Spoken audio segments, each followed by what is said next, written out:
panjang lebar sebenarnya, tapi saya jelaskan singkat aja begini, bahwa ada banyak orang yang menganggap bahwa Tuhan atau Allah itu cuma satu pribadinya dengan 3 fungsinya atau 3 jabatan atau 3 manifestasi.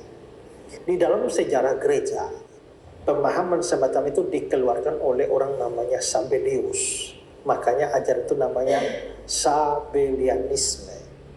Atau zaman modern ini seringkali disebut sebagai oneness. One, satu, kesatuan gitu ya. Maka kalau saudara ikut di Facebook atau di TikTok atau di YouTube, ada banyak orang ya bahkan menyebut dirinya apologet, tapi sebenarnya mereka punya pandangan oneness, dan itu keliru. Karena mereka cuma menganggap Allah itu cuma satu pribadi, 3-nya itu cuma 3 peran, 3 fungsi. Jadi misalnya dalam bahasa Sabellius, di dalam zaman perjanjian lama, Allah memperkenalkan diri sebagai Bapa. Dalam zaman perjanjian baru, dia memperkenalkan diri sebagai anak. Lalu zaman gereja, dia memperkenalkan diri sebagai Roh Kudus. Tapi sebenarnya satu saja.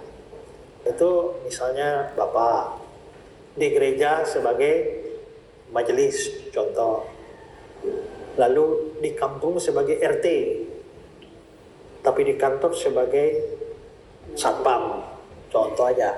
Pak siapa namanya? Pak Reno. Pak Henok, oh ya. Pak Henok. Pak Henok kan hanya satu, tapi jabatannya 3. Majelis, satpam, dan RT. Nah, seringkali itu dia gambarkan begitu.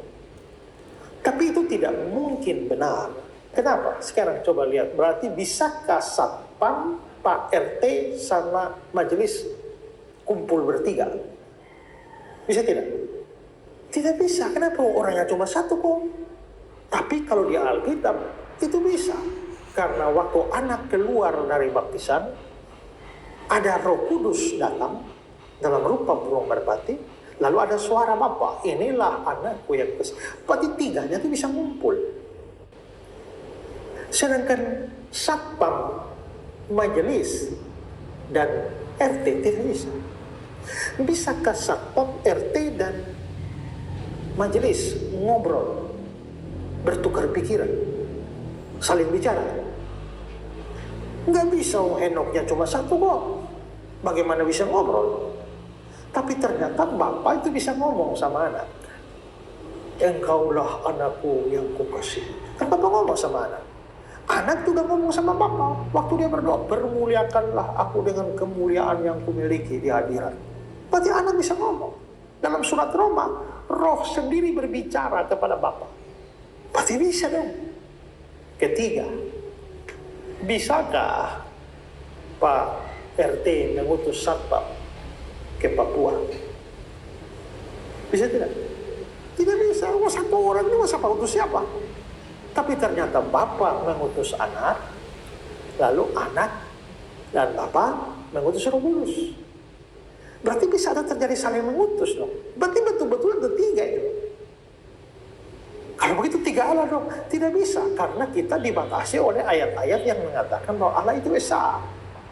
Seperti yang paling eksplisit Ulangan 6 ayat 4. Ya kalau begitu Allah itu bagaimana? Berarti ada yang 3, ada yang esa. Nah kalau kita mengatakan 3 Allah, salah. Nanti lawan itu ayat-ayat yang bilang Allah itu esa. Tapi kalau kita bilang Allah itu satu pribadi saja, nanti tabrak. Karena ternyata ada 3 di dalam perjanjian baru. Contohnya Yesus. Kalau Yesus itu bukan Allah, hanya nabi saja. Aneh ya. Dia bilang, hai anakku, dosamu sudah diampuni. Memangnya yang mengampuni dosa itu nabi? Nabi bisa mengampuni dosa? Orang Yahudi dengar, siapa nih sampai dia mengampuni dosa? Lalu dia bilang, aku berkata kepadamu, supaya kamu tahu, di dunia ini, anak manusia berkuasa mengampuni dosa. Bukan hanya mengampuni, berkuasa. Di dalam Yohanes pasal 17 ayat 5, dia bilang, ya Bapa, bermuliakanlah aku dengan kemuliaan yang kumiliki di hadiratmu sebelum dunia ada. Berarti dia sudah ada sebelum dunia ada kan? Nabi mana sudah ada lebih dulu dan dunia ada. Nah kalau begitu ada banyak hal yang menunjukkan Yesus itu adalah Tuhan dan Allah, dan itu meneguhkan doktrin Allah Tritunggal. Jadi sebenarnya kita bisa lihat bahwa justru karena betul-betul ada 3 pribadi, sehingga kita gampang menjelaskan mengapa Yesus berdoa. Karena kalau hanya satu pribadi, orang Islam pernah tanya, kalau Yesus itu Tuhan, lalu kepada Tuhan mana lagi dia berdoa?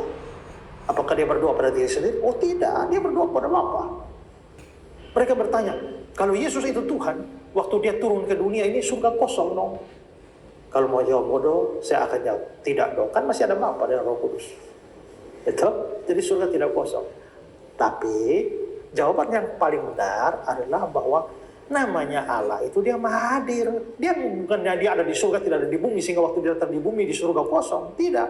Waktu dia datang di bumi pun dia tetap memenuhi seluruh langit dan bumi. Dia maha hadir, ada di mana-mana. Nah, jadi itulah Tritunggal yang benar. Jangan juga Allah itu satu, yang Allah itu satu adalah Bapa saja.